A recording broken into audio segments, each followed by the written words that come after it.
This is Judge Joe Brown, and we're listening to We All Be News. News-free Dixie for the 21st century.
On the job, rap y'all, state your name.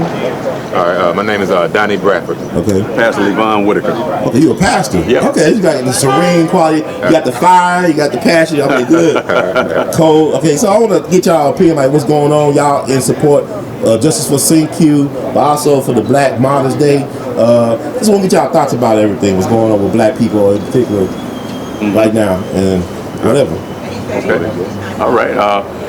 Well, my thoughts are, there's been a lot of struggle over the years, assertive struggle over the last 75 to 100 years.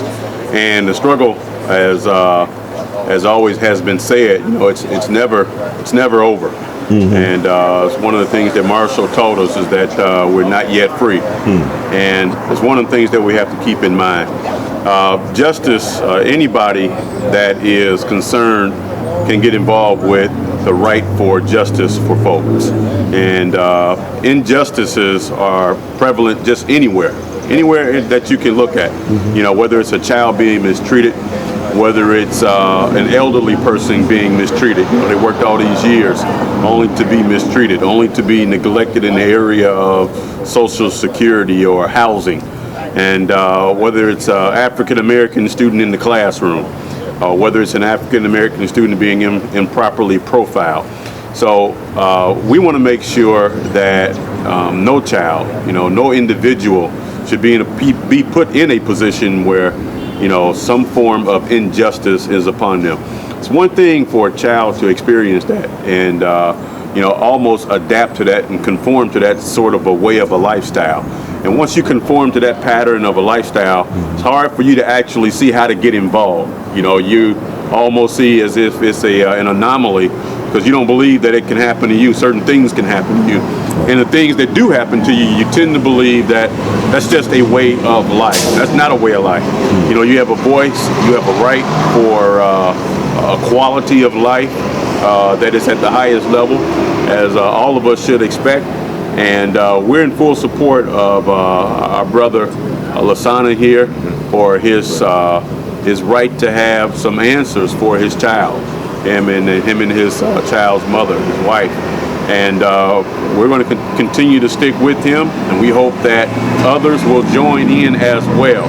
You can join in numerous ways. You don't have to be in front of a camera. You don't have to be walking the streets. But you can share information, the best way that you can so that you can be effective. Yeah, I think back with my brother, I say it would be an injustice to my ancestors if I didn't come out and support him. No matter what the circumstances are. That could be my son after, got shot and killed by the police. And from my hometown, I had a young man get killed the same way. So, I'd be less than a man, less than an African American, not being here to support him, no matter what the circumstances are. Justice, we have to fight for justice. Here in Tennessee, we have those who say they want to fight for justice, but I call them studio justice fighters, activists. They'll drive by, see who's out here today, then they might get out according to who's out here, then they might not get out according to who's out here. So with the brother Sana, I told him when I first met him that, no matter what goes on, I'm here to support him wholeheartedly as I can. And justice, like he said, is fighting from the classroom to the boardroom to our communities. If we don't fight for something, who's going to fight for us?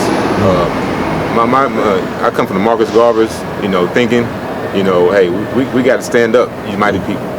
We got to do things like that in our community. Don't be afraid of what people going to say, because they're going to talk about you anyway. Yeah. In the Christian community, they say they talked about Jesus. Right. What they think they're going to do to us? Amen. So, we got to have spiritual awareness of what's going on here in our communities. That's right. Have to have a sense of conscience of what's going on in our community. Right. And it's more than about the mighty dollar. Mm-hmm. Our lives are more important than the dollar amount. So to Brother Lasana, we say, hey, we support you. Right. No matter how big the crowd is, no matter how small the crowd is, you got support here. Yeah. You're both from Gary, Indiana? I'm really from Humboldt, Tennessee, but I live here in Jackson, Tennessee. Okay. Yeah, Gary. I'm from Gary, Indiana. Okay. And for this brother, and one last thing, let me say this. Yeah. For him and his group and his sons to come down from Gary, Indiana, and we need more support like that, we should have more people from this area here too. We have a great crowd here today, but we need to have more people come down and support. And I want to say one other thing regarding, it's just not a matter of, that I knew Lasana in Gary, Indiana. Let me tell you, one of the things that my last caption of thought actually in seeing Lasana was at a computer desk with his son last time that I saw him. The son was at a computer desk. Location, I believe, was 839 Broadway. I remember it like it was yesterday. It was less than probably 2.5 years ago. He was at a computer desk with his son. His son was in an educational setting, and there was Lasana right there. And that's how I always remember Lasana, as a man with his son, a father with his son, a father out advocating for his son's education. And that's how I always have seen this brother, and he and I have done years of advocating for tons of children across not just Gary School Corporation, but even at the Indiana PTA, even at the legislative day at the Indiana State House. We've done legislation support, and we've done educational advocacy all over the state. And black men, that's one of the largest gifts that you'll ever give to your child, is them seeing you demonstrate something that they one day have to wonder, what does that actually look like? Imagine a father having a son eventually, or a daughter, and they say, well, you need to advocate for yourself, and for your rights. Well, they don't know what that looks like if you, as a father, are not demonstrating that. And that's one of the greatest charges that God actually gave us with him as a father, showing Adam everything, all the possibilities that could be done. We can't expect them to fulfill something that we have not demonstrated the fact that it can be done.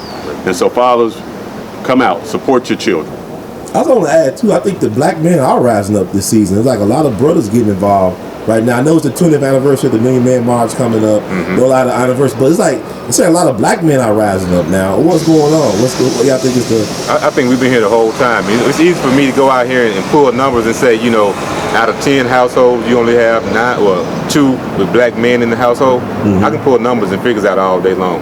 I think once we start showing ourselves in the community, a lot of times, you have brothers who might have multiple jobs, can't get to, community events, things of that nature. Yeah. Yes, we're in prison, too large of a number in prison, but we do have brothers out here that's making a comeback, and we have sisters out here who are saying, you know what, brothers, we need you. And that's what we're here for to guide the community, and be the strong men that we are. Right. Yeah, I think there's a presence. I think they've always been there. Sometimes there have been those areas of intimidation factors that have tended to sort of kept them away. And sometimes it's often actually been seen as men or advocating for children is sort of a women's thing. It's not something that a man would normally go inside the classroom, do the cooking, do the changing of the child, and the Pampers and things of that nature.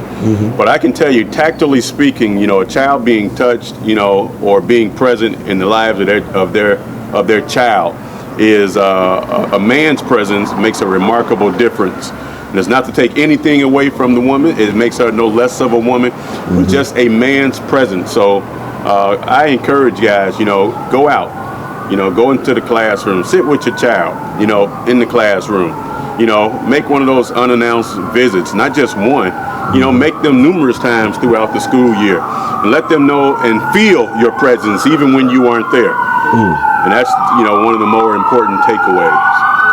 I want to thank y'all for y'all time, and The words of the great Dick Elton, we love you madly, and keep on producing and pushing. Thanks so much. Thank you, brother. Yeah, so.